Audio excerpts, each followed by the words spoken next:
Bueno, muy buenas noches, colegas. Estamos muy contentos de poder iniciar un ciclo de conferencias que vamos a tener por este tiempo en el Colegio de Bioquímica y Farmacia de la ciudad de Tarija. Estamos muy contentos porque ustedes se hayan inscrito y por ser parte de este tiempo académico que vamos a tener durante todo el resto de esta jornada. Hoy tenemos la ponencia del doctor Enrique Alejandro Molina Vilés, que es mexicano, y va a hablar sobre el tema de reconocimiento de las dismorfias eritrocitarias desde sus orígenes. Queremos agradecerles porque nuestro curso se ha unido a tanto las profesiones de bioquímica como la profesión de químico-farmacéutica, justamente para dar el espacio a cada una de las profesiones que tenemos dentro de nuestro colegio. Agradecer al doctor Lino Torres, que es el presidente del Colegio de Bioquímica y Farmacia, que nos ha permitido poder aprobar todo esto para que podamos compartir este tiempo con estos excelentes ponentes que vamos a tener durante toda la semana. Para el día de mañana vamos a tener al doctor Luis Quiñones en lo que es la farmacogenómica en Latinoamérica. Además, vamos a contar con el doctor Dante Ergueta, que va a estar a cargo del Sistema Único de Salud, sobre todo, y sus avances que ha tenido durante este tiempo. Para el día 24 de noviembre vamos a tener a la doctora Nelly Morales junto a su tema farmacología endocrinológica, sobre todo para que ella pueda hablarnos de lo que se está atravesando en este tiempo y la gran incidencia que ha estado pasando de problemas metabólicos de los pacientes, ¿no? Sobre todo la mayor incidencia de pacientes con hipertiroidismo, con hipotiroidismo. También vamos a tener la ponencia de la doctora Sandra Ramírez Michel, donde nos va a hablar de la protección solar en la oficina farmacéutica, sobre todo en este tiempo que hemos estado teniendo altas temperaturas y donde la piel ha estado siendo afectada. Vamos a tener también con la ginecóloga, la doctora Lía Galvez, hormonas y nutrición farmacológica en mujeres, sobre todo para las mujeres que están en etapa de menopausia y que, bueno, la mayoría vaya a llegar por eso, y hablar sobre lo que es nutrición ortomolecular y nutrición en general para que lo puedan tomar en cuenta. Después tenemos otro tema bioquímico también con el doctor Daniel Romero, de la toma de muestra del antibiograma en el diagnóstico microbiológico. Y vamos a también tener al doctor Jorge Cienfuegos Silva, desde Chile también. La verdad que nos están acompañando en este tiempo un mexicano, dos chilenos, y bueno, bienvenidos a todos ellos. Que están siendo parte de nuestro curso internacional. Agradecidos con ustedes nuevamente, le cedo la palabra al doctor Enrique, sin antes explicarles quién es el doctor Enrique Alejandro Molina. Él es químico farmacéutico biólogo de la Ciudad de México, ha estudiado en lo que es la Universidad Nacional Autónoma de México, y su grado académico es en el Centro de Estudios Tecnológicos Industrial y Servicios número 29 del 2002 al 2005.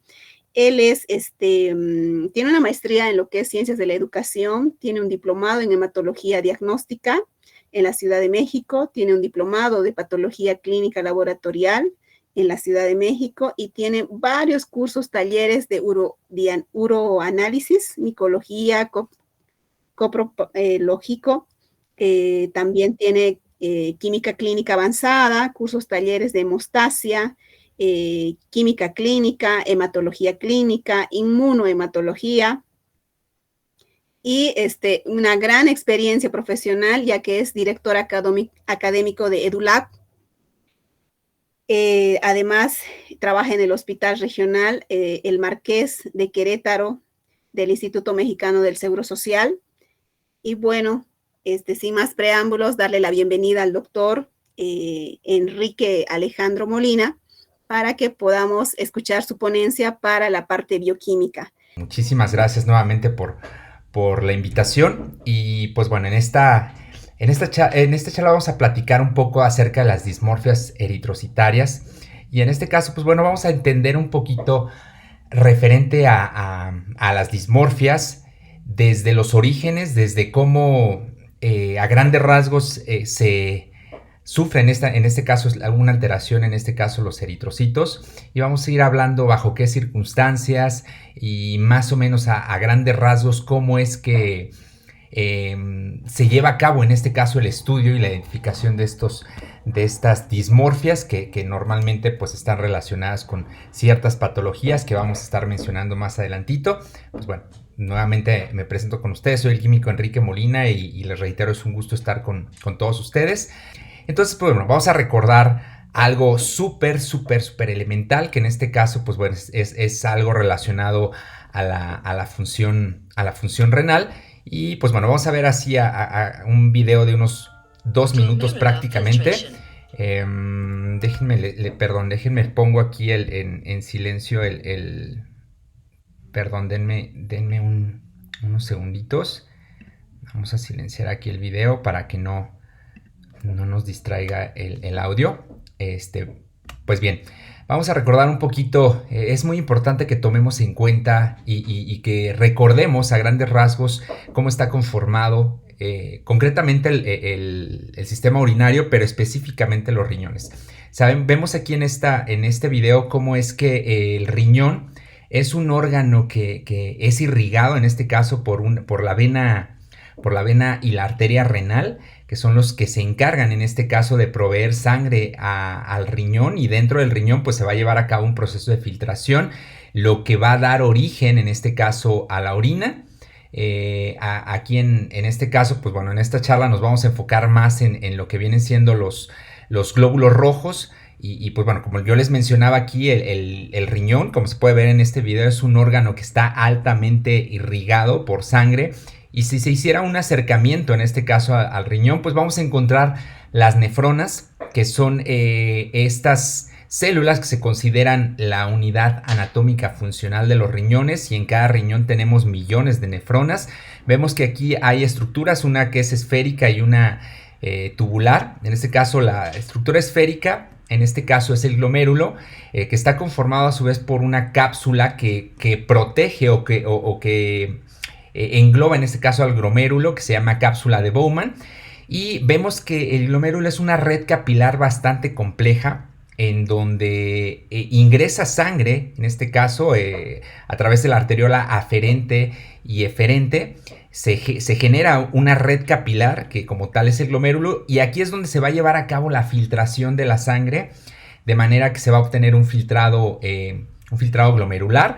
Aquí, si hiciéramos un acercamiento, vemos que está conformado el glomérulo. Si se hiciera un corte incluso en un glomérulo, vemos que tenemos 3 capas, una capa de endotelio, una membrana basal y otra capa, que en este caso son los podocitos, que más adelantito lo vamos a mencionar. Pero miren, aquí lo importante es que los eritrocitos, conforme van pasando a través de la membrana de filtración glomerular, pasan de largo prácticamente. Esto obviamente cuando en este caso la membrana de filtración se encuentra íntegra, ¿vale? Entonces en condiciones normales los eritrocitos no deben de atravesar en este caso esa membrana de filtración, y más adelantito lo vamos a ver. Quise poner ese video para que de alguna forma recordemos un poquito cómo es que está conformado el sistema urinario a grandes rasgos, y haciendo mucho énfasis en los riñones, porque pues bueno, los riñones es donde prácticamente se alteran los glóbulos rojos cuando hay ciertas anormalidades. Entonces, hablando ahorita de los riñones, aquí tenemos un riñón. Si nosotros hiciéramos un corte en este riñón, pues bueno, vamos a tener diferentes estructuras. Aquí podemos observar en esta diapositiva las diferentes estructuras que conforman en este caso el riñón. Nuevamente vemos que es un órgano que está altamente irrigado por sangre a través de la vena y la arteria renal, y posteriormente pues bueno, se va ramificando en este caso esas venas, esas arterias, de manera que, les reitero, es un órgano que tiene una alta irrigación de sangre. Nuevamente, si hiciéramos nosotros un acercamiento a través de lo que viene siendo la corteza renal, pues bueno, vamos a encontrar que en la corteza renal se encuentran, parte de la corteza renal se encuentran las nefronas, que como ya lo habíamos mencionado, se denominan la unidad anatómica funcional de los riñones, y que aproximadamente hay 1.2 millones de nefronas en cada riñón. Aquí es importante que recordemos que la nefrona se divide en este caso en dos partes, en el corpúsculo renal y en el túbulo renal.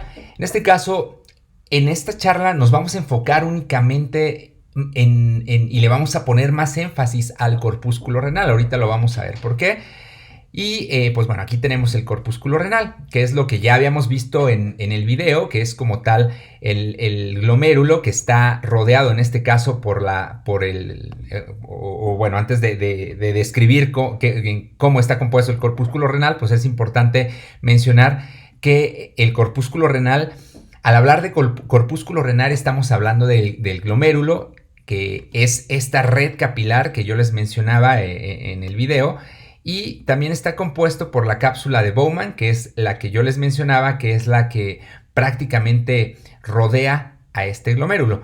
Conforme se va llevando a cabo el flujo, o conforme va entrando, en este caso, la sangre al glomérulo a través de la arteriola aferente y eferente, en el glomérulo es donde se lleva a cabo la filtración. Una vez que se filtra la sangre a través del glomérulo, se da origen a algo que le llamamos filtrado glomerular, que a su vez ese filtrado glomerular es captado, en este caso por la cápsula de Bowman, por el espacio que se encuentra entre el glomérulo y pues la parte externa de la cápsula glomerular o cápsula de Bowman, y posteriormente ese filtrado glomerular va a abandonar parte de lo que es el corpúsculo renal para entrar en contacto con la zona tubular, que en este caso aquí lo que yo estoy señalando, esto ya prácticamente es el túbulo contorneado proximal, y una vez que el filtrado glomerular entra en contacto con las células tubulares, a ese filtrado se le va a denominar filtrado tubular, y posteriormente cuando este filtrado tubular atraviesa y sufre una serie de transformaciones, un proceso de secreción y de reabsorción a nivel tubular, ese filtrado va a abandonar los túbulos renales, y una vez que abandona los túbulos renales, a eso es a lo que nosotros vamos a denominar orina. Es a grandes rasgos como se forma la orina, pero aquí incluso tengo otra imagen en donde podemos ver cómo entra la sangre al glomérulo a través de la arteriola eferente. Posteriormente aquí tenemos el glomérulo, y pues simplemente era para ilustrar desde otra perspectiva, en este caso el corpúsculo renal, que viene formado por el glomérulo y por la cápsula de Bowman. Y aquí incluso tenemos una imagen histológica de cómo es que se ven, en este caso, el glomérulo, simplemente nada más para que de alguna forma lo podamos observar de diferentes perspectivas. ¿Qué pasaría si nosotros hiciéramos un corte al glomérulo? Bueno, pues vamos a encontrar que el glomérulo está conformado por 3 capas, que también ya las habíamos visto ahí en el video. Y la primera capa, en este caso, pues es una capa compuesta por células endoteliales, y la unión de estas células endoteliales va a dar origen a una fenestración o a un poro. Y en este caso, en esta primera membrana de filtración glomerular, lo que principalmente se va a evitar es que pase, en este caso, estructuras grandes de un gran volumen, como pudieran ser las células, entre ellas los eritrocitos, los leucocitos. Si esta membrana de filtración se encuentra íntegra, en condiciones normales, los eritrocitos no deben atravesar esta membrana de filtración. Más adelantito vamos a ver bajo qué circunstancias los eritrocitos logran atravesar la membrana de filtración, dando origen en este caso a los eritrocitos dismórficos.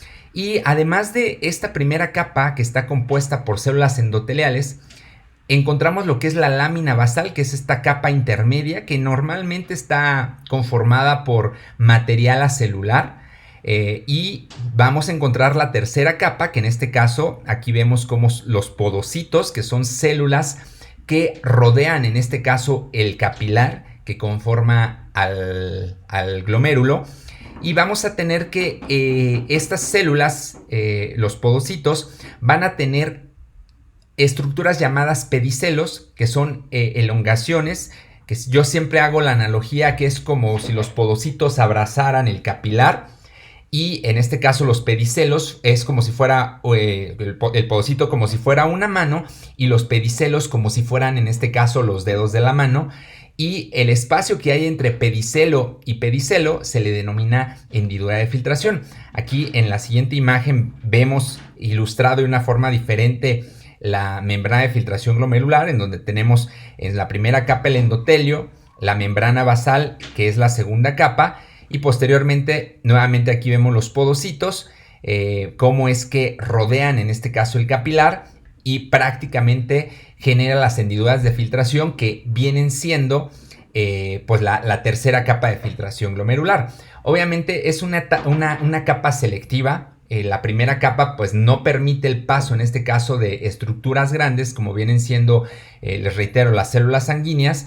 Ya en el caso por ejemplo de la membrana basal, que es la segunda capa, que es esta que les comentaba que está compuesta por un material acelular, normalmente la membrana basal lo que no va a permitir pasar van a ser principalmente proteínas de un tamaño grande como es la albúmina, e incluso esta membrana basal va a tener una carga eléctrica negativa, de manera que en condiciones normales una membrana de filtración o una membrana de filtración glomerular, si se encuentra sana, en condiciones no va a dejar pasar tampoco las proteínas, y en el caso de la tercera capa de filtración únicamente va a permitir el paso pues en este caso de estructuras muy pequeñas como es el agua, sustancias químicas como la glucosa, vitaminas, aminoácidos, etc. Entonces simplemente quería pues recordar con ustedes cómo está compuesta esta membrana de filtración glomerular, y aquí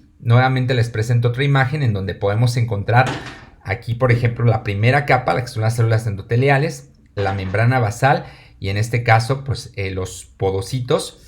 Y vemos aquí también en esta imagen cómo en condiciones normales las proteínas no deben atravesar, en este caso es esta membrana de filtración glomerular, y los eritrocitos tampoco. Cuando empiezan a atravesar las proteínas y las células, como los eritrocitos, esta membrana de filtración glomerular, estamos hablando que existe un daño en la membrana de filtración glomerular y por ende hay un daño renal, y más adelantito vamos a hablar un poquito más al respecto. Entonces, pues bueno, vamos a hablar de los eritrocitos, pero con el enfoque, en este caso, de orina, ¿vale? En este caso, los eritrocitos, concretamente en la orina, van a tener características distintas, en este caso, a las características que se presentan en la sangre. Digo, no es que vayan a ser diferentes ni nada, simplemente que la morfología, hablando de la morfología de los eritrocitos en orina, va a ser variable. Normalmente se espera que los eritrocitos se observen como nosotros comúnmente los conocemos en un frotis sanguíneo, en una forma esférica o ligeramente ovalada, pero bueno, de acuerdo a las condiciones que tenga la orina, esta morfología va a ser variable, y dependiendo de esa morfología vamos a poder denominar si los eritrocitos están en forma normal o en alguna forma anormal, y eso lo vamos a retomar más adelantito. Y también el tamaño de los eritrocitos va a ser muy variable. Un eritrocito en la orina puede medir entre 4 a 10 micras. Entonces, como vemos, es una medida variable que va a depender de muchos factores, que incluso vamos a mencionar algunos factores. Y a grandes rasgos, pues aquí en esta fotografía, digo, tiene una cantidad muy abundante de eritrocitos, pero en su mayoría podemos ver cómo es que los eritrocitos tienen su forma característica, redonda, su forma bicóncava. Entonces aquí podemos ver una fotografía de eritrocitos totalmente normales en un sedimento urinario. ¿Vale? Aquí podemos encontrar también una fotografía de eritrocitos en contraste de fases, y vemos cómo pues tienden a tener una forma esférica. Y algo curioso en contrastes de fases es que dependiendo la cantidad de hemoglobina que tengan los eritrocitos, va a ser como nosotros lo vamos a apreciar. Por ejemplo, estos eritrocitos que tienen, que pareciera como si tuvieran un halo alrededor son eritrocitos que tienen una mayor cantidad de hemoglobina. Y en el caso, por ejemplo, de estos eritrocitos que no resplandecen y que incluso algunos se apenas si se alcanzan a distinguir, los famosos eritrocitos fantasmas, es porque la cantidad de hemoglobina que tienen es mucho menor. Y por las condiciones, en este caso, de la orina, es que llega a haber una variabilidad en la morfología de los eritrocitos. Entonces aquí surge la siguiente pregunta: ¿es normal encontrar los eritrocitos en orina? Y pues la respuesta es sí y no. ¿Bajo qué circunstancias va a ser normal encontrarlos? Pues bueno, siempre y cuando la morfología esté normal. Y vamos a hablar de las diferentes morfologías que pueden ser normales y anormales en el contexto de los eritrocitos en orina. Y cuando es la cantidad, en este caso, de eritrocitos que se observa en orina esté por debajo de 4 eritrocitos por campo. ¿Bajo qué circunstancias no va a ser normal encontrarlos? Pues bueno, cuando hay una morfología anormal y cuando estos eritrocitos también se encuentran en una cantidad ya mucho más elevada, y estaríamos hablando que ya no sería normal encontrar más de 4 eritrocitos por campo en un sedimento urinario, ¿vale? Entonces, aquí surge la siguiente pregunta también: ¿cómo llegan los eritrocitos a la orina? Pues bueno, aquí es donde vamos a hablar acerca de la hematuria, que en este caso, pues bueno, como su nombre lo dice, hematuria es la presencia de hematíes o de glóbulos rojos en la orina. Y puede tener 3 causas. La primera puede ser una causa de tipo urológica, la segunda causa pudiera ser una causa no urológica, y la tercera causa pudiera ser una falsa hematuria. Vamos a hablar a muy grosso modo de los 3 diferentes escenarios, ¿vale? La primera, la causa de hematuria urológica normalmente está asociada a infecciones en vías urinarias, a litiasis urinaria, a la presencia de tumores, ya sea tumores en el parénquima renal, algún tumor en el epitelio urotelial, algún tumor prostático, incluso uretral. Cualquier tipo de tumores en el sistema urinario pues pueden generar una hematuria de causa urológica. Traumatismos, tuberculosis, poscirugía o procedimientos posquirúrgicos, como puede ser la poslitotricia, que es el rompimiento de los litos o de los cálculos renales, que en general son procedimientos quirúrgicos o médicos, pudieran ser una causa de hematuria de causa urológica.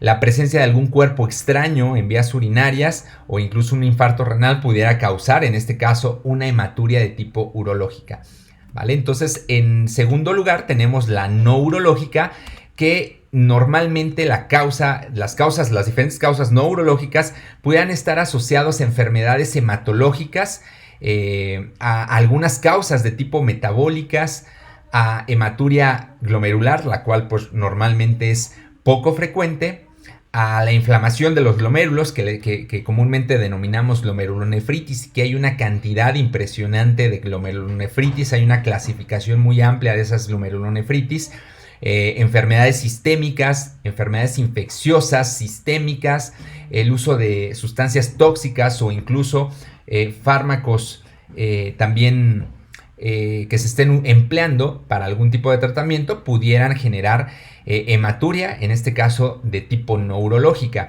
Y las falsas hematurias pues normalmente están relacionadas, por ejemplo, puede ser una hemorragia vaginal o una paciente que esté en su periodo menstrual. Es una hematuria que se le denomina falsa. ¿Por qué falsa? Porque obviamente hay una hematuria, pero esa hematuria no está relacionado a algún proceso renal, por eso es que la denominan como falsas hematurias. Entonces, hemorragias vaginales, el uso de algunos fármacos, como el uso de antibióticos, antiparkinsonianos, anticonvulsivos, laxantes, relajantes musculares, el uso de algunos alimentos como la remolacha, la seta, los frutos rojos, algunos alimentos que tengan una alta cantidad de colorante. Hay una cantidad muy amplia, en este caso, de alimentos que pueden generar la impresión que hay una hematuria, pero en realidad no es una hematuria. En este caso, está relacionada esa hematuria con la pigmentación de la orina como consecuencia del uso de algún o el consumo de algún alimento o el consumo de alguna sustancia, ¿vale? Sustancias endógenas como viene siendo mioglobina, hemoglobina o porfirinas también pueden causar hematuria falsa y les reitero, falsa porque no están relacionados en este caso a algún proceso renal, ¿vale? ¿En qué situación vamos a encontrar las distintas formas de los eritrocitos? Es la siguiente pregunta que planteamos. Y pues bueno, aquí vamos a observar unas tablas que son muy amplias. Por cuestiones de tiempo no las vamos a revisar a detalle, pero aquí yo ya se los clasifiqué en dos. En este caso vamos a observar una morfología normal cuando hay, en este caso, alguna situación de tipo no glomerular o que no hay un compromiso, en este caso, del glomérulo. Y pues bueno, aquí encontramos en este caso, dos clasificaciones: la hematuria isomórfica de tipo renal no glomerular y la extrarrenal, que en este caso es hematuria isomórfica. Ahorita vamos a hablar más acerca de isomorfia y vamos a adentrarnos un poquito a esos términos, pero aquí lo que quiero que vean es que, pues bueno, puede haber algún problema vascular, puede haber algún problema metabólico, puede haber alguna... que a raíz de nuestro árbol genealógico o de nuestros genes por parte de nuestra familia haya alguna situación que nos esté propiciando, en este caso, la aparición de hematuria o la aparición de algunos glóbulos rojos con morfología normal, que estén asociados a algún proceso familiar, como ya lo mencionamos, infecciones, tumores, y ya de forma extrarrenal, es decir, fuera del riñón, que no está comprometido como tal directamente el riñón, pudiéramos hablar de tumores, litiasis, infecciones, uso de fármacos, diastesis hemorrágica, traumatismos o situaciones incluso vasculares. Y por otro lado, en la morfología normal vamos a ver que está muy relacionada a situaciones renales, y en este caso aquí es donde va a haber una hematuria dismórfica, es decir, que los eritrocitos van a presentar diferentes morfologías totalmente alteradas y pueden estar relacionados principalmente a las glomerulonefritis, que son de tipo primarias, y glomerulonefritis de tipo secundarias. Y aquí vemos pues una lista de las diferentes glomerulonefritis primarias, secundarias, o bien puede haber algunas enfermedades hereditarias que pudieran también estar generando una morfología anormal de los eritrocitos, ¿vale? Entonces aquí es importante tomar en cuenta dos términos. Una cosa es la hematuria y una cosa es la hemoglobinuria. Vamos a hablar de hematuria cuando literalmente hay glóbulos rojos intactos en la orina, y normalmente en la hematuria el color y el aspecto, en este caso de una muestra de orina con hematuria, pues bueno, el color va a tender a ser rojo, rojizo, rosado o incluso hasta marrón, y normalmente el aspecto de una orina hematúrica va a ser ligeramente turbio o incluso totalmente turbio. Y a diferencia, en este caso de la hemoglobinuria, como lo muestro aquí en esta fotografía, lo que vamos a encontrar en este caso es la hemoglobina, en este caso pues presente en la orina, pero la diferencia es que en la hemoglobinuria no vamos a encontrar eritrocitos en el sedimento urinario, y normalmente cuando hay una hemoglobinuria, el aspecto de una muestra con hemoglobinuria normalmente tiende a ser transparente. ¿Por qué? Porque ya sea que por causa del proceso o de la enfermedad o de la circunstancia por la cual el paciente esté teniendo hemoglobinuria, va a haber una lisis, en este caso de los eritrocitos, se va a liberar en este caso la hemoglobina, y es lo que vamos a detectar en la muestra de orina. O bien, si hay por ejemplo alguna situación traumática, algún traumatismo, algún golpe severo, de pronto vamos a encontrar también en este caso una muestra rojiza, de pronto transparente, y lo que va a darle ese aspecto y ese color en este caso va a ser la mioglobina en situaciones cuando hay algún traumatismo o alguna lesión de tipo muscular, ¿vale? Entonces sí es importante diferenciar hematuria de la hemoglobinuria porque son dos condiciones diferentes. porque bueno, en la hematuria es de esperarse que encontremos eritrocitos intactos, en este caso en el sedimento urinario, y en una hemoglobinuria pues es de esperarse que no encontremos eritrocitos. Entonces, ¿cómo se analiza una muestra con sangre? Pues bueno, en primer lugar tenemos que evaluar el aspecto y el color, en este caso de la muestra de orina. Aquí me voy a ir un poquito más rápido para no demorarnos mucho en esto, pero bueno, aquí pueden ser gamas de amarillos y gamas de rojos. En este caso aquí, como nosotros estamos hablando de eritrocitos, normalmente la presencia de eritrocitos es de esperar que haya o que sean muestras de algún color rosado, rojo, inclusive hasta marrón, pero también puede haber colores amarillos, en este caso en una muestra de orina, pero bueno, en una muestra de orina que tiende a ser de color amarilla, normalmente son cantidades muy bajas de eritrocitos lo que vamos a encontrar en una muestra de orina. Obviamente si encontramos una muestra, nos llega una muestra roja o marrón, es de esperarse que la cantidad de eritrocitos que encontremos en esta muestra sea mucho mayor. Y obviamente lo que le da esta coloración es la hemoglobina o la mioglobina, que pues va a estar relacionado en este caso con un proceso de sangrado, ¿vale? Entonces, en el caso de las orinas rojas, es importante mencionar, y de hecho ya lo mencionamos a grandes rasgos, pero bueno, en las orinas rojas esa tonalidad roja va a estar dada en este caso por la hemoglobina o bien por la mioglobina. Entonces es necesario evaluar el aspecto de la muestra. Si la muestra es ligeramente turbia o incluso turbia, pues bueno, ya lo habíamos mencionado, es de esperarse la presencia de eritrocitos en sedimento urinario. Si es transparente, es de esperarse la ausencia de estos eritrocitos, esto debido a la lisis de los eritrocitos o la presencia en este caso de la mioglobina. Y en este caso, aquí también cabe resaltar que hay diferentes condiciones o diferentes factores que pudieran proporcionar o que pudieran dar origen en este caso a orinas de color rojo, pero que no estén asociadas a patología, y eso incluso ya lo mencionamos. Aquí lo importante es tomar en cuenta lo siguiente. Va a depender muchísimo el pH de la orina y el tiempo que nosotros tardemos en procesar la muestra de orina, para que en este caso pues podamos encontrar ciertas tonalidades en la muestra de orina. Ejemplo, si hay eritrocitos en una muestra de orina, pero es una muestra de orina con un pH ácido, y además de eso tardamos mucho tiempo en procesar en este caso esa muestra de orina, pues bueno, ese tiempo excesivo que permanecieron los eritrocitos en un pH ácido va a poder originar en este caso una orina de color marrón. Pero ¿qué pasa si de pronto el paciente orina directamente marrón? Es decir que así como orinó el paciente, pues orinó una orina de color marrón. Pues normalmente este tipo de orinas marrones están asociadas a una hemorragia de tipo glomerular, ¿vale? Entonces en la tira reactiva, pues bueno, lo que vamos nosotros a detectar es la hemoglobina o incluso la mioglobina en las tiras de orina.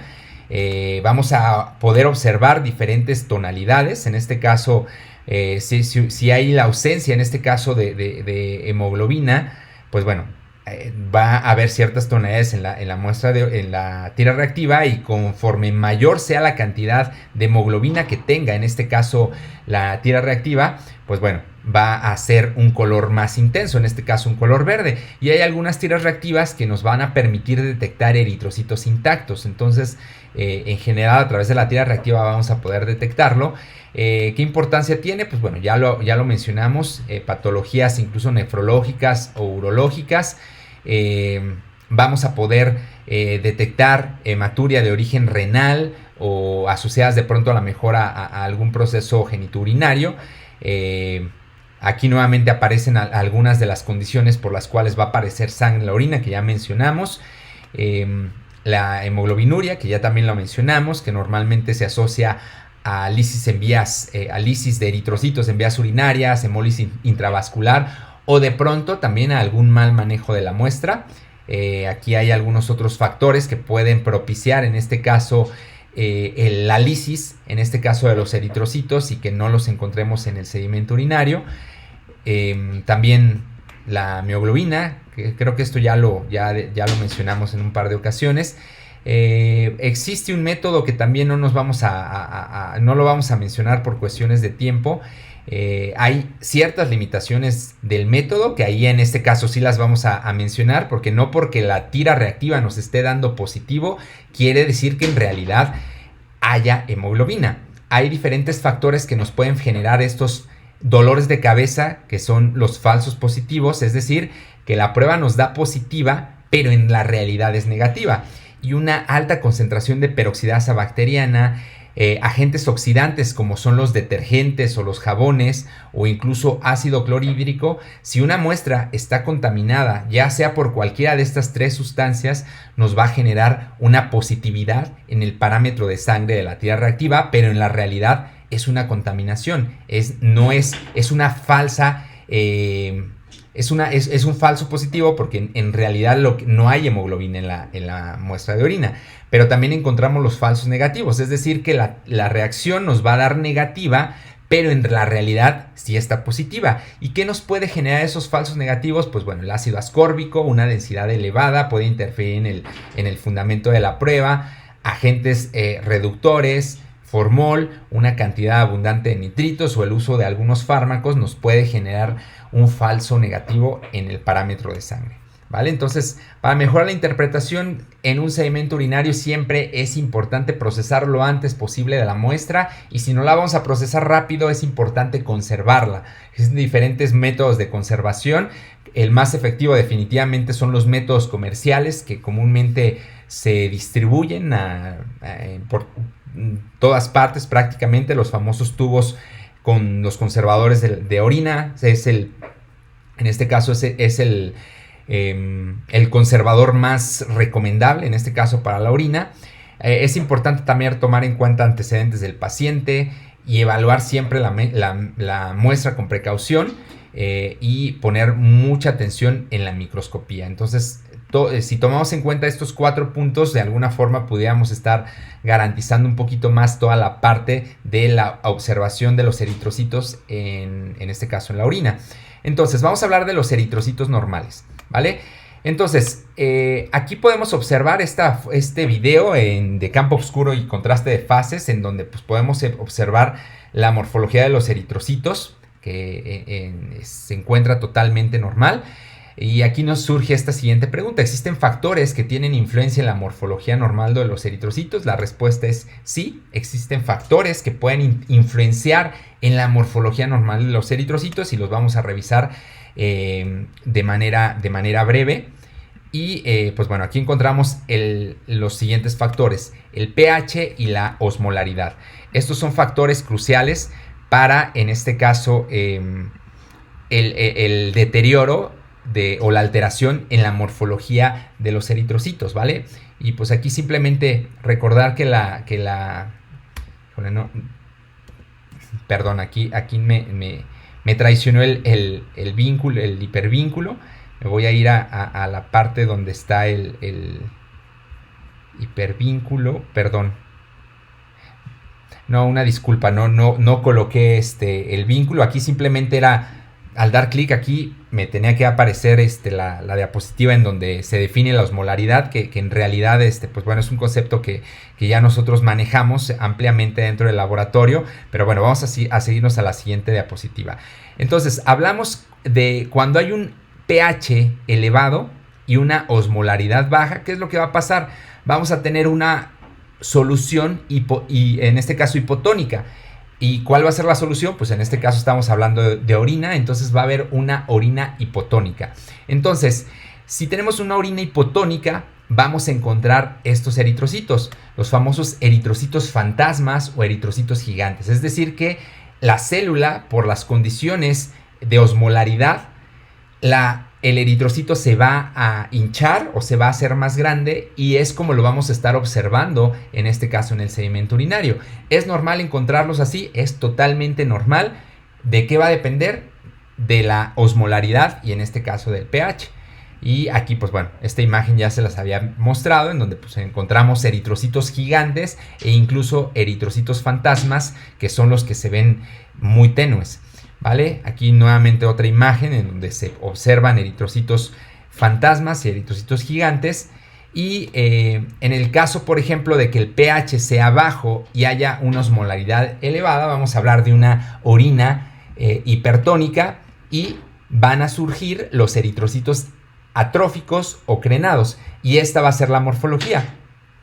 ¿Es normal esta morfología? Es totalmente normal, les reitero, está asociada a un pH bajo y una osmolaridad alta y es totalmente normal. Aquí en esta fotografía podemos encontrar estos famosos eritrocitos crenados y pues bueno, es totalmente normal, ¿vale? Y si hay un equilibrio, si hay un pH entre 6, 7 y además hay una osmolaridad, un equilibrio osmótico, pues bueno, vamos a tener una orina isotónica y vamos a observar los eritrocitos en su forma más común que comúnmente los podemos estar observando. Entonces, pues bueno, aquí les muestro nuevamente una foto en donde podemos observar en este caso los eritrocitos en su forma característica, en su forma normal, y esto es debido a que hay un equilibrio osmolar, hay una orina isotónica. Entonces, pues bueno, es de esperarse que los encontremos así. Entonces, ¿cómo podemos cómo podemos llamar a los eritrocitos en su morfología normal? Pues bueno, hay diferentes formas y ustedes en la literatura lo van a encontrar de diferentes formas. Los pueden encontrar como eumórficos, como normórficos o isomórficos. Y esto, pues simplemente son sinónimos y se va a referir a que hay una normalidad en la forma de los eritrocitos. Es decir, que su morfología está totalmente normal. Entonces, eumórficos, normórficos e isomórficos es exactamente lo mismo. ¿Vale? Ahora vamos a entrar a lo que son los eritrocitos anormales. ¿Vale? Y aquí incluso tenemos ya unas fotografías en contraste de fases con algunas anormalidades en la forma de los eritrocitos. Y aquí incluso tenemos una fotografía en campo oscuro y contraste de fases en donde podemos encontrar eritrocitos normales, pero aquí ya encontramos formas ya totalmente anormales, como viene siendo esta, que tiene un nombre, esta otra, esta otra, esta otra, y todos estos que ustedes vean en una forma totalmente fuera de lo ordinario, es a lo que nosotros los vamos a denominar eritrocitos dismórficos, y normalmente estos eritrocitos aparecen cuando hay alguna lesión a nivel glomerular y se le denomina hematuria de tipo glomerular, ¿vale? Entonces, también, al igual que en los eritrocitos normales, tanto el pH y la osmolaridad va a influir, en este caso, en la morfología también de estos eritrocitos, pero normalmente estos eritrocitos, pues bueno, van a sufrir un daño como tal en su forma y es lo que en realidad nos interesa. Estos eritrocitos se van a dañar a causa, en este caso, de un daño glomerular. ¿Cómo va a ser ese daño glomerular? Pues bueno, aquí tenemos nuevamente la imagen del glomérulo. Aquí, en esta imagen, pues bueno, señalamos que este glomérulo tiene un daño en su membrana de filtración. Por ende, va a haber una hematuria de tipo glomerular. ¿Qué es lo que pasa? Esta membrana va a estar dañada y al estar dañada, los eritrocitos van a atravesar, en este caso, la membrana del glomérulo y conforme vayan atravesándola van a verse alterados o modificados en su forma como consecuencia de esta membrana dañada. Y es así como se va a dar origen a las diferentes tipos de dismorfias que podemos encontrar, ¿vale? Y aquí incluso está una fotografía de un artículo ya viejito en donde vemos cómo el eritrocito atraviesa en este caso esta membrana de filtración y conforme se va atravesando, pues obviamente se va dañando la estructura que forma el eritrocito, generando esa dismorfia, esa morfología anormal, ¿vale? Entonces, el encontrar eritrocitos dismórficos es señal de hematuria glomerular y por ende de daño glomerular, ¿vale? Entonces, ¿cómo vamos a observar los diferentes tipos de dismorfias? Pues bueno, parte de la literatura nos menciona que vamos a poder encontrar formas simples y formas mixtas. Como formas simples vamos a encontrar los eritrocitos multilobulados, los eritrocitos anulares, vacíos, espiculados. Y las formas mixtas simplemente son la suma de dos o más formas simples. Por ejemplo, el multilobulado y anular es a lo que nosotros denominamos acantocito o también llamadas células G1. Entonces la suma de un eritrocito multilobulado más un anular nos va a dar en este caso una forma mixta, que es el acantocito o célula G1. Y por ejemplo un multilobulado y un vacío pues nos va a dar esta morfología, ¿vale? Entonces, ¿cómo los vamos a observar en la orina? Pues bueno, aquí les está apareciendo una fotografía de cómo en la realidad es que se observan, en este caso, los diferentes tipos de dismorfias. Por ejemplo, aquí tenemos un multilobulado, un anular, un vacío, un espiculado, un acantocito y un multilobulado más vacío.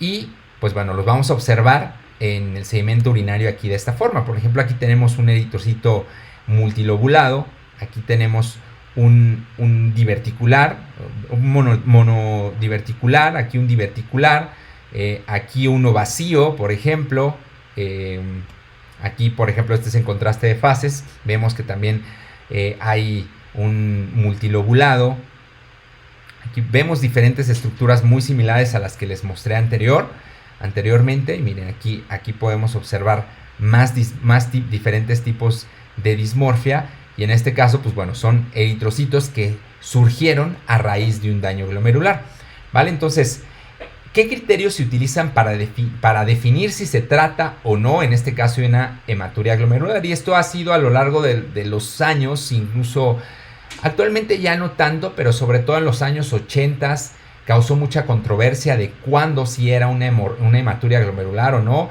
Muchas veces surgía también la inquietud de qué porcentaje se consideraba normal de encontrar eritrocitos dismórficos. Y pues bueno, todo esto ha ido cambiando a lo largo del tiempo y vamos a hablar de los diferentes criterios. El más antiguo es que si había más del 80% de los eritrocitos presentaban algún tipo de dismorfia, pues esto se asociaba directamente a una hematuria glomerular, y esto durante muchos años se mantuvo vigente. O sea, si el paciente tenía menos del 80% de los eritrocitos dismórficos, no se consideraba una hematuria glomerular, pero con el paso del tiempo esto fue cambiando, como ya les mencioné, de manera que a lo largo de los 90s, finales de los 90, de los 80s, 90s, el punto se redujo entre el 10 al 14%. Es decir, que si los pacientes presentaban del 100% o de 100 eritrocitos que se contaban, 10 o 14 presentaban algún tipo de dismorfia, esto ya era sinónimo de sospechar de una hematuria de tipo glomerular. Cuando se encuentran más de 2 subtipos de dismorfias en una misma muestra, también es un parámetro de alarma para sospechar de una hematuria de tipo glomerular y por ende de un daño glomerular. O bien, cuando se encuentran como mínimo 5% de acantocitos o células G1, que en este caso son esta morfología que está señalada en la flecha roja, con que haya 5% de acantocitos es definitivamente un hecho de que hay un daño glomerular y por ende se trata de una hematuria de tipo glomerular, ¿vale? Y por ahí aparece este artículo en el año del 2017, ya un artículo no tan reciente tampoco, pero también hicieron un estudio, en este caso de glomerulonefritis, y vieron que normalmente cuando hay en general una cuenta mayor o igual al 25%, es con que se encuentre igual o más de 25% de eritrocitos dismórficos en una muestra de orina, es criterio suficiente para sospechar de algún tipo de glomerulonefritis. Entonces, como se los mostré en esta diapositiva e incluso aquí en esta otra, como se darán cuenta, son criterios diferentes. También va a depender muchísimo de en qué parte del mundo estemos. En Europa tienen ciertos criterios, en América tenemos otros criterios, entonces todo va a depender de diferentes criterios, y todos estos criterios obviamente se van actualizando y se van renovando, y esto muchas veces ha generado mucha controversia, porque digo, bueno, ¿cómo voy a saber si mi paciente que yo tengo en el laboratorio de Querétaro tiene o no una hematuria de tipo glomerular? Y hay una forma propuesta por un experto italiano de poder salir de esas dudas y en este caso ahorita se los voy a mencionar. Aquí en este caso, ¿cuál es el mejor criterio? Antes de entrar a la propuesta que nos hace este experto italiano, pues bueno, ¿cuál es el mejor criterio? Va a depender en este caso de la experiencia del analista y el criterio también del analista, pero no solamente eso, aquí va a depender también muchísimo del personal médico, va a depender muchísimo de la clínica del paciente e incluso también en algunas ocasiones será necesario realizar estudios complementarios que normalmente son estudios rutinarios que el área médica ya solicita cuando empieza a ver que hay la aparición de eritrocitos dismórficos, entonces va a complementar con otros estudios complementarios y obviamente va a depender totalmente de la clínica, pero bueno, aquí es donde viene la recomendación y aquí pues aparece un personaje muy famoso en el área de la nefrología, que es el doctor Giovanni Fogazzi, que es un nefrólogo italiano que ha dedicado pues gran parte de su vida al estudio de la orina, e incluso hay, creo que desde mi perspectiva, de las mejores bibliografías que hay para el área de uroanálisis, pues una de ellas son los libros y las publicaciones hechas por este personaje en pantalla, que es el doctor Giovanni Fogazzi. Y pues bueno, ¿qué nos recomienda él cuando tenemos dudas si hay una hematuria glomerular o andamos ahí con ese dilema? Pues bueno, en primer lugar, él nos recomienda calcular el porcentaje de eritrocitos dismórficos, eumórficos, es decir, normales, y también el porcentaje de acantocitos o células G1 en caso que se encuentren presentes. Nos recomienda que en este caso también analicemos 50 campos en objetivo de 10 por en búsqueda, en este caso, de cilindros eritrocitarios. Y aquí les aparece la imagen de un cilindro eritrocitario, que en su interior, pues como lo podemos observar, es una cantidad impresionante de eritrocitos, que normalmente es uno de los hallazgos que está asociado a un daño glomerular o incluso a glomerulonefritis. Entonces, él nos sugiere observar 50 campos como mínimo y observarlos en objetivo de 10 por en búsqueda, en este caso, de estos cilindros eritrocitarios. Y en el tercer paso es definir, en este caso, si se trata o no de una hematuria glomerular, de tipo glomerular, siempre y cuando si encontramos 40% de los eritrocitos dismórficos o como mínimo 5% de acantocitos, y si además encontramos, aunque sea un cilindro eritrocitario en esos 50 campos que nosotros observamos, todo eso son criterios para poder de alguna forma salir de las dudas si se trata o no, en este caso, de un daño glomerular o una hematuria de tipo glomerular.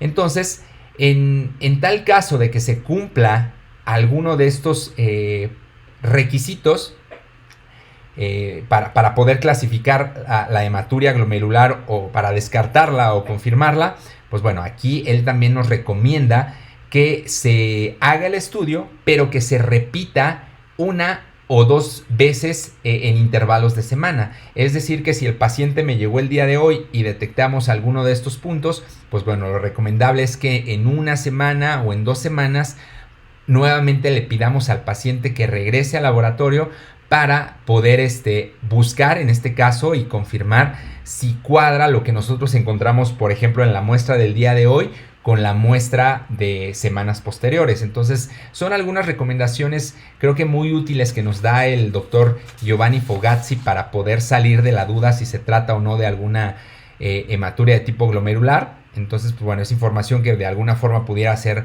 útil para todos nosotros. Y también existe otra clasificación que viene en los lineamientos japoneses, que es una guía que yo creo que de las guías más completas que hay en el área de uroanálisis, los lineamientos o la guía japonesa. También ellos nos mencionan las diferentes tipos de dismorfias.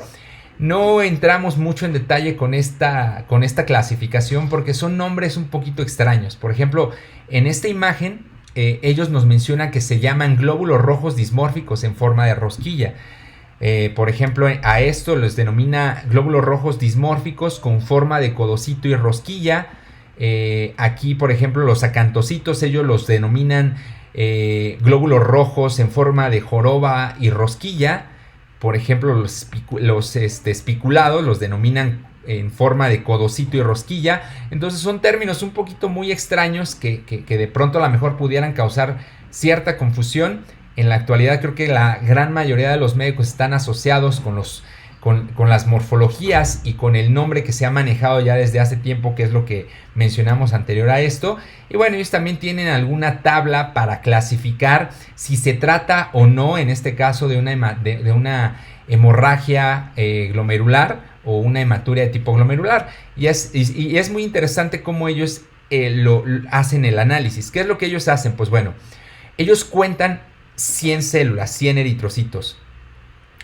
En este caso, si ellos observan de 5 a 9 campos en objetivo de 40 por y observan entre 5 y 9 eritrocitos dismórficos en estos campos observados, pues bueno, hay una dominancia y esta dominancia seguramente está relacionado a un problema glomerular. Vamos a otro ejemplo de aquí en medio, por ejemplo. Si se observan entre 30 y 49 eritrocitos dismórficos entre 5 y 9 campos en objetivo de 40 por, pues bueno, hay una baja probabilidad de que este paciente esté cursando por alguna hemorragia o algún problema concretamente glomerular. Pero ¿qué pasa?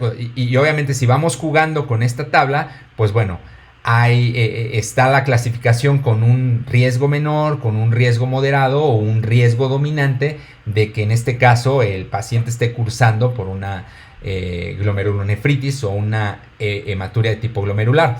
Entonces es muy interesante cómo ellos lo analizan con el uso de esta tabla. Simplemente no lo quise dejar a un lado porque es algo que es algo incluso reciente y que en algunas partes del mundo sí lo aplican. En lo único que de alguna forma sí me causa mucha controversia son los nombres que le dan en este caso a los diferentes tipos de dismorfia, pero creo que esta tabla sí vale muchísimo la pena porque también nos podemos basar en esta tabla para sugerir si se trata, si hay un riesgo menor, moderado o dominante de que haya un daño, en este caso a nivel glomerular, de acuerdo a lo que nosotros estemos observando en el microscopio. Entonces es una tabla bastante interesante que podemos utilizar, o podemos utilizar también los criterios del doctor Giovanni Fogazzi. Creo que son de alguna forma herramientas o alternativas que tenemos a la mano para poder contribuir en el diagnóstico en este caso de algún problema glomerular, ¿vale? Y ya para finalizar, también hay algunos casos especiales de dismorfia, y por ahí hay un artículo muy interesante en donde participó un amigo nuestro, el doctor Poloni de Brasil, y asesorado por el doctor Giovanni Fogazzi, en donde encontraron algunos tipos de dismorfia muy especiales en ciertos grupos de pacientes. Y en este caso, en pacientes con hematuria causada por anemia de células falciformes, encontraron que pueden encontrarse eritrocitos con una forma falciforme, obviamente asociados a una anemia de células falciformes. Fueron hallazgos que obviamente no es algo muy común, pero que se encontró y que son casos especiales de dismorfia. Células falciformes prácticamente en sedimento urinario asociadas a anemia de células falciformes, o también muestras en este caso un paciente con hematuria urológica y con anemia ferropénica, que en este caso pues bueno, se pueden observar en este caso anisocitosis y poiquilocitosis, es decir, formas y tamaños distintos en este caso de eritrocitos, pero que pues normalmente están asociados a procesos también anémicos. Entonces son casos especiales. Por ahí hay el artículo habla con mucho detalle sobre eso. Es un artículo bastante interesante. Si de alguna forma lo requieren, con todo gusto se los puedo compartir. Y pues bueno, no quise dejar de lado estos casos especiales. Pues ya prácticamente ya llegamos al final de nuestra charla.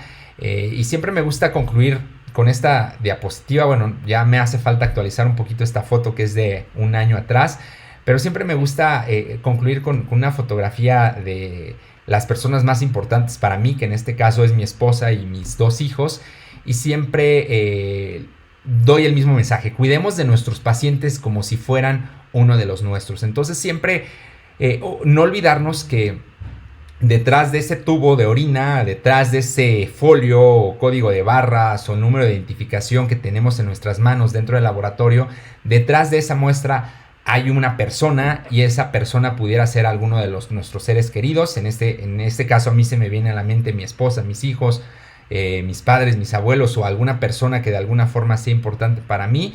Entonces creo que merecemos, más bien merecen nuestros pacientes, que tratemos su muestra como si fuera de alguien especial para nosotros. Y es algo muy importante que conforme pasen los años es algo que siempre debemos de tener presentes, porque pues creo que nos gustaría que si en algún momento eh, necesito hacer o necesitamos que nos hagan un examen general de orina o cualquier tipo de estudio de laboratorio, siempre nos importa que caiga en las manos de un analista que en realidad vaya a hacer bien el trabajo y que pueda contribuir en el diagnóstico de la patología que estemos cursando, ya sea nosotros o alguno de nuestros seres queridos. Entonces cuidemos de nuestros pacientes como si fueran uno de los nuestros.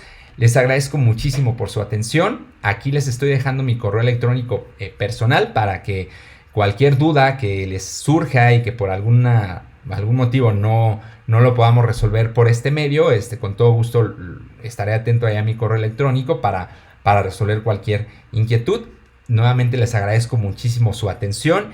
Igual y si no se animan a activar el micrófono, igual pueden mandarlas por chat, pero ahí como ustedes se sientan más cómodos, de verdad con toda confianza estoy aquí para escucharles y de alguna forma también pues ir resolviendo alguna inquietud, ¿no? Porque bueno, al final son temas que sí se abordan como parte incluso de la formación profesional, pero bueno, por lo menos aquí en México yo me he dado cuenta que no nos dan un panorama muy global, muy general, y solamente es a través pues de algún curso de especialización o de pronto a lo mejor de participar en todo este tipo de jornadas académicas que de alguna forma podemos ampliar un poquito más la visión y el conocimiento de ciertos temas. Entonces, pues bueno, aprovecho también para felicitarles a todos ustedes, digo, antes que nada al colegio por esos 51 años que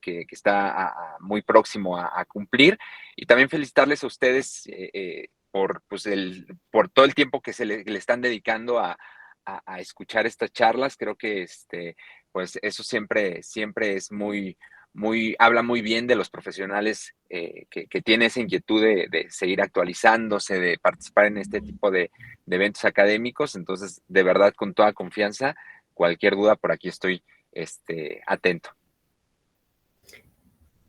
Los agradecidos nosotros, doctor. De verdad que quisiéramos tenerlos, a los ponentes en futuras exposiciones, pues en nuestro colegio, que más, ¿no? Tenerlo presente y poder tener unas capacitaciones presenciales, ya que con este tema de la pandemia nos hemos acostumbrado a todo virtual, ¿no?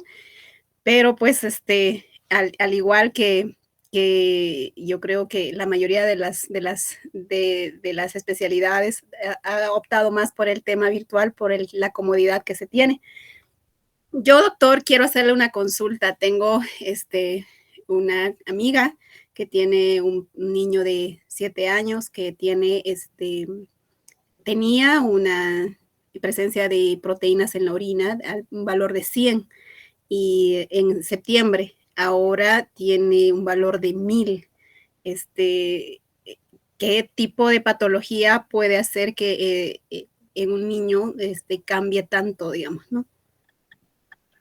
Claro, mire, pues de primera instancia es un niño de 7 años, y lo primero que se me puede venir a la mente, sobre todo algo que incluso también estoy cayendo en cuenta, es que, digo, nos enfocamos mucho en la dismorfia, pero normalmente el observar ciertos tipos de dismorfias eritrocitadas en el sedimento urinario van acompañadas con una cantidad, pues ya puede ser incluso una cantidad mínima o ya una cantidad considerable de proteína en orina, que en este caso es albúmina. Entonces, faltó ahí también mencionar que la presencia de proteínas, que entre paréntesis es albúmina, que lo que detecta en este caso la teoría reactiva, en condiciones normales no debe detectarse más de 30 miligramos por decilitro en la orina.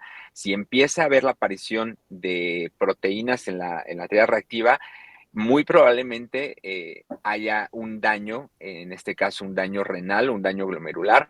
Y retomando ya el caso del niño de 7 años, lo primero que a mí se me podría venir a la mente es una glomerulonefritis. En este caso hay diferentes tipos de glomerulonefritis, que en general es la inflamación del glomérulo, pero en la edad infantil lo primerito que normalmente se tiene que descartar es si en este caso es una glomerulonefritis, se tiene que detectar cuál es la causa. Y normalmente en ese grupo de edades, la causa es glomerulonefritis post-estreptocócica. En este caso, ¿por qué es estreptocócica? Post-estreptocócica se refiere y está totalmente ligado en este caso a una infección por Streptococcus pyogenes, que normalmente es el de los pocos microorganismos que son de importancia clínica en un exudado faríngeo, y son de importancia clínica sobre todo por eso, porque si no se lleva a cabo adecuadamente el tratamiento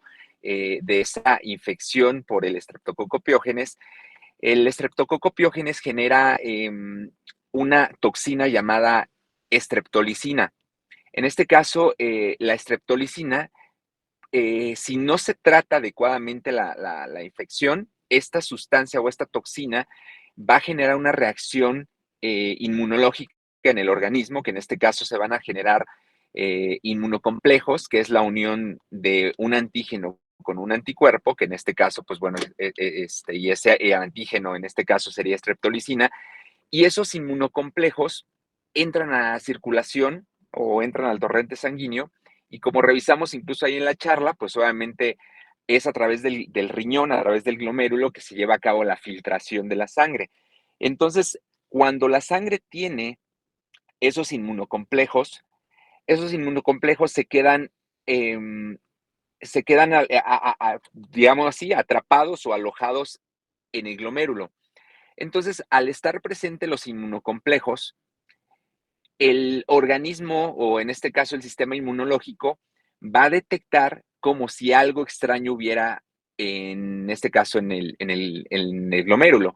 Entonces, al estar presentes esos inmunocomplejos en la membrana de filtración glomerular, se va a iniciar una reacción inmunológica, es decir, que el organismo va a reaccionar, en este caso los leucocitos van a detectar como si hubiera un marcaje, como si hubiera algo extraño ahí, y van a destruir, en este caso, tejido.